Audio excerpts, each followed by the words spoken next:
দর্শনা পৌরসভায় আর্সেনিক মুক্ত পানির ব্যবস্থা করা হলেও আজও পর্যন্ত মেলেনি সেই আর্সেনিক মুক্ত পানি। এই যে দেখুন ভিডিও চিত্রে সেই আর্সেনিক মুক্ত পানির সেই পাইপগুলো আজও এইভাবে পড়ে আছে।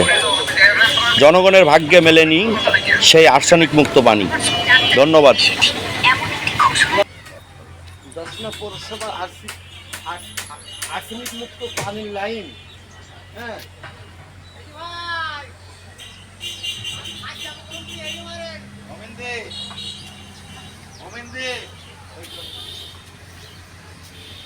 এই তো রাস্তা, এই যে